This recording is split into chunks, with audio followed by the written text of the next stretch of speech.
Police స్టేషన్లో మాకు ఒక అన్ఫార్చునేట్ ఇన్సిడెంట్ అవ్వడం జరిగింది.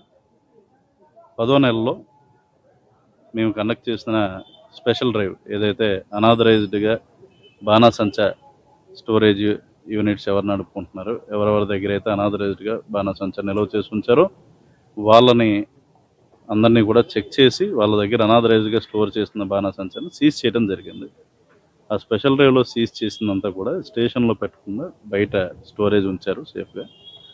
అయితే కోర్టులో దానికి సంబంధిత ప్రొసీజర్ ప్రకారం పేపర్స్ ఫైల్ చేసి దాని నుండి కోర్టు వారు ఇచ్చిన ఉత్తర్వుల మేరకు ఈరోజు ఈ బాణాసంచాన్ని డిస్పోజ్ చేయడానికి బయటకు తీసిన క్రమంలో ఈ అన్ఫార్చునేట్గా ఈ బ్లాస్ట్ అనేది జరగడం జరిగింది.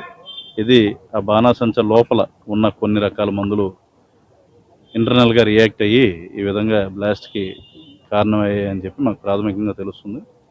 ఈ బ్లాస్ట్లో మా వాళ్ళు దాదాపు 6 వరకు ఇంజురీస్ అవ్వడం జరిగింది.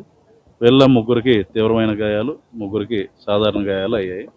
సాధారణ గాయాలు అయిన వారందరూ కూడా చల్లపల్లి హాస్పిటల్లో చికిత్స పొందుతున్నారు.